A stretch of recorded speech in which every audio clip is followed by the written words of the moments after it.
My name is Corey Johnson, and I'm going to talk about my project, Bayesian Capital Budgeting. The motivation for tackling a capital budgeting problem stems from wanting to combine two of my favorite interests, computer science and finance. And as I seek to go into the financial field, I want to combine my computer science skills, and artificial intelligence is increasingly becoming a part of the everyday life of a working finance professional. Furthermore, it's having incredible impacts in quantitative finance, which I'm interested in, and capital budgeting.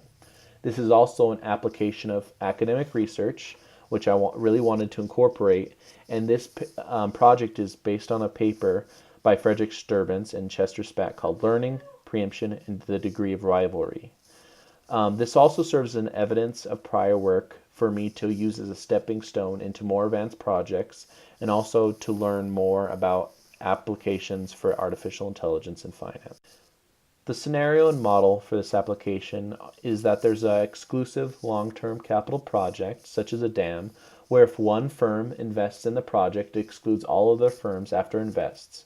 All firms within this market move simultaneously, and they are trying to determine if the project is profitable.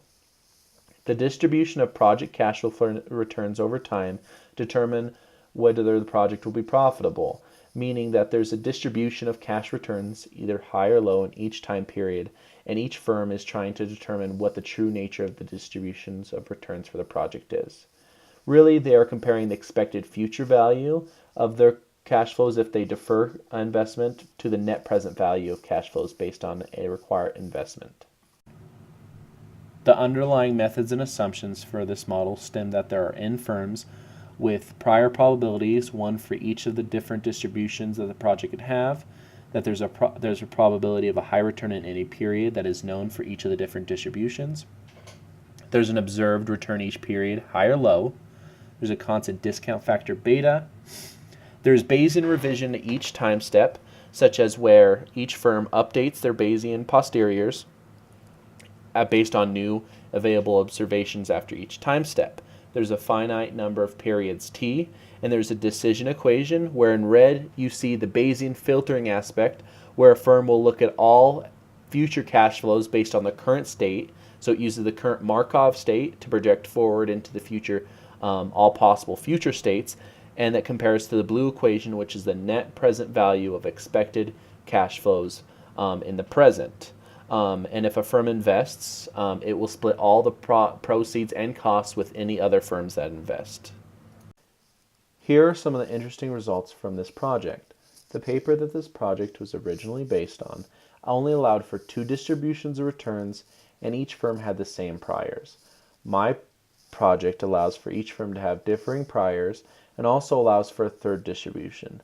This third distribution had the very interesting effect of increasing the expected value of the net present value for the cash returns, and actually saw to a decrease in the median number of time it took to invest for each of the firms, which is something I really didn't consider at the beginning, and I found to be one of the most fascinating things about this project. However, if we look at the graphs below, we see that the median number of firms versus time to invest for the high distribution and the medium distribution roughly tracks what is expected in the original paper, where as the number of firms increases, the median time to invest decreases. And you see this slower for the median distribution than the high distribution. But what's really interesting is that for the low distribution, as the number of firms increases, there sometimes is the effect where the number of firms, as they increase, it actually has an effect where firms won't invest at all. This is partially due to the lower value for the expected value of those cash returns. And so it had an interesting effect that I didn't really anticipate, but I think should be studied more in the future iterations of this project. Thank you for allowing me to present my project to you, and I look forward to be able to improve on this project and other projects like this in the future as my skills improve. Thank you.